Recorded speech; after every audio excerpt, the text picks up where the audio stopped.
Like many of you that watch my channel, I love divers. I think a diver makes about the best daily driver out there if you're partial to sport watches. Now, I'm also very partial to Breitling. I would have to say, if I had to pick a favorite at the moment, it would be Breitling. So I'm going to talk about my favorite style of watch from my favorite brand. This is a member of my own watch rotation.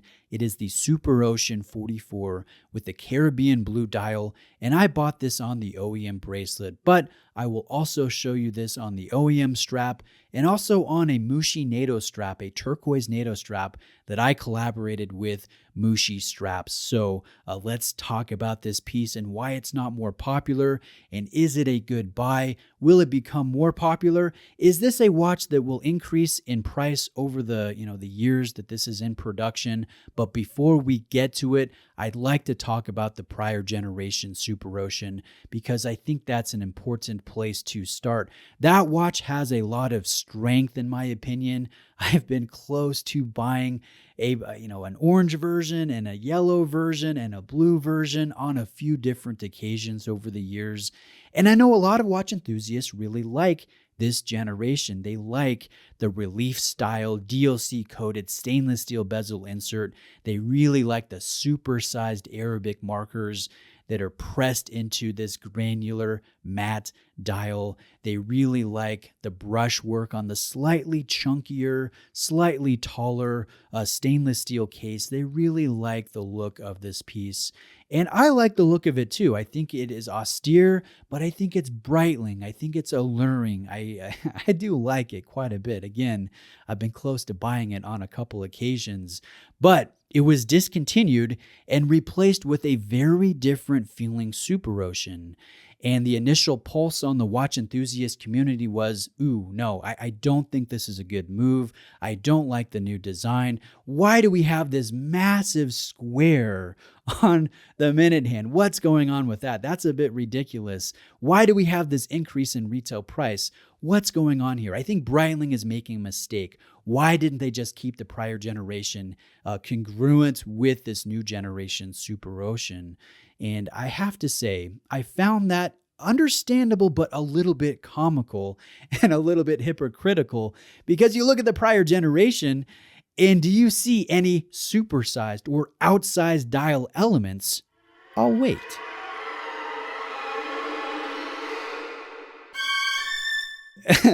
So you compare that with the new generation, and yes, there is a massive oversized dial element that, yes, is about style like the previous generation, but it's more about legibility. It's more about making this a functional, cool-looking piece, right? We want to bond with the watches on our wrist anytime we do a wrist roll to gauge the time. And this aids in that connection, that emotional connection, the quirkiness, the uniqueness, the throwback to the slow motion chronograph of the 1960s. But more so, it's aiding in the legibility. And I like that. This one also has no date. It is a little bit more balanced when it comes to the dial. And the fact that we have this large chapter ring, this white indexing, it helps accentuate the colorful playfulness of the Caribbean blue dial. So I really like that. I really like the new slimmer, more fluid shape of this case. I like the added light play and scratch resistance of a ceramic bezel insert.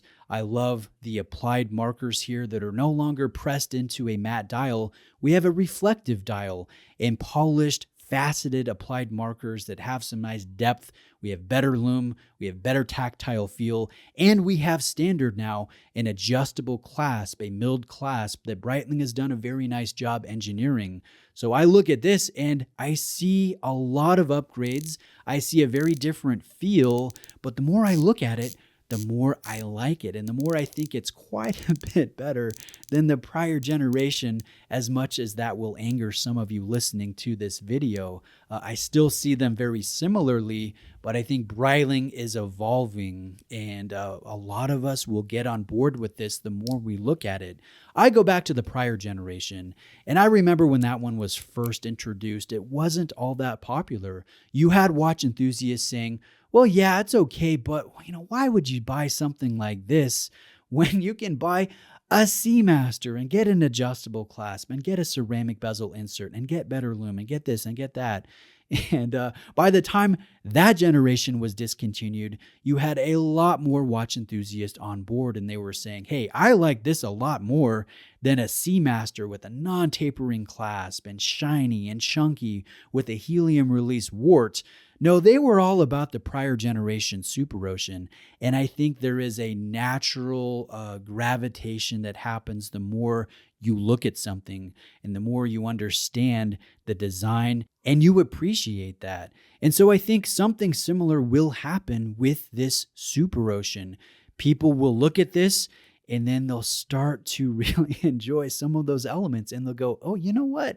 I haven't given this quite a fair shake. I really like this. This is growing on me. And by the time this version in front of the camera with the Caribbean blue dial is discontinued, we will probably have some salty watch enthusiasts, probably myself in that camp, saying, hey, Breitling, why are you letting go of a great design? And why are you replacing it with this next gen?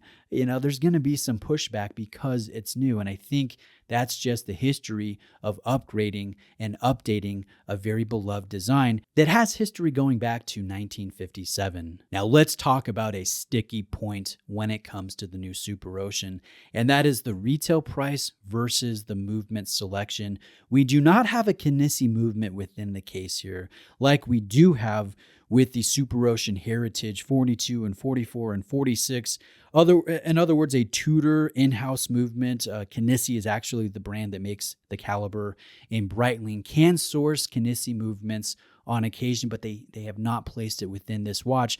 We have a Sellita version of the Breitling 17, essentially the same caliber that was in the prior generation. That one was ETA based. It did have a date. This 17, does not have a date. It does not have a ghost position in the crown, but it is a Sellita movement. And anytime you hear the name Sellita, and then you look at the retail price of $4,900 on the bracelet, and alarm bells go off, and you go, where is the value? Why can't Breitling do an in-house movement? Why can't they give me this at $3,000 and not $5,000?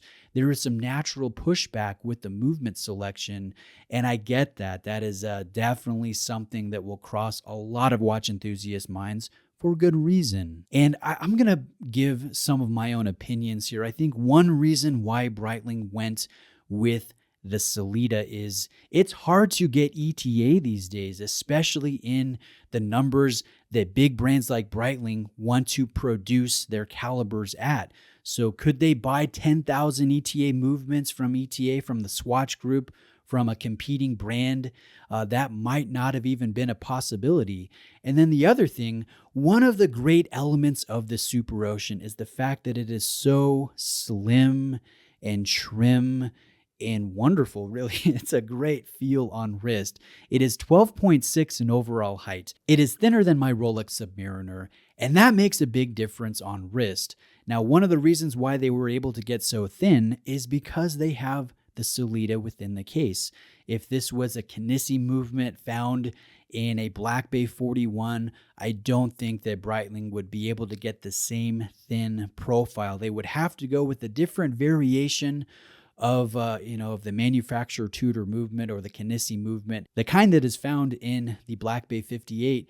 And perhaps they couldn't get the volume there. And would you want to place such a tiny little movement in a rather large case? I think the best thing that they could do here is actually go with the Breitling 17 with the Sellita. They could get the numbers, they could get the thinness. And by doing that, they were able to keep the retail price a little bit under $5,000, to where if they got a Kinesi movement, I'm sure it would be over $5,000. And at that point, are you competing too much with the Heritage? Are you pricing yourself out with some value-savvy watch collectors that are really looking for in-house value and specifications? So I think this is the best decision that Breitling could do, even though it's not a very appealing decision when you're coming at it from a watch enthusiast perspective that has been in the game for years and years and years. And we remember the good old days when we seemed to get more for our hard-earned money in years past. And I'm talking 5, 10, 15, 20 years into the past. So to wrap up and summarize, I really like what Breitling is doing. I still like the prior generation, but I think this one is a little bit better. And I think over time, more watch enthusiasts well, they'll climb on board the bandwagon and they will enjoy a very potent, sleek, retro throwback with contemporary elements. And they'll have a smile on their face as they look at their Caribbean blue dial or the Kelly Slater limited edition or a bronze variation or the new yellow Superocean, which I am so excited that Breitling has done in 42. I've been asking for them to do that for quite a long time now. So I'm liking what I'm seeing. I think this brand is going in a great direction, and I am very excited to see what they do next. And hopefully I can understand what they do next. I won't be one of those watch enthusiasts that pushes back at change and innovation just because it's different. I hope I can keep an open mind, and I hope I'm not too hypocritical in my journey as a watch enthusiast. So thank you for watching today. I hope you enjoyed this video to some degree. Have a great day, and I'll see you next time.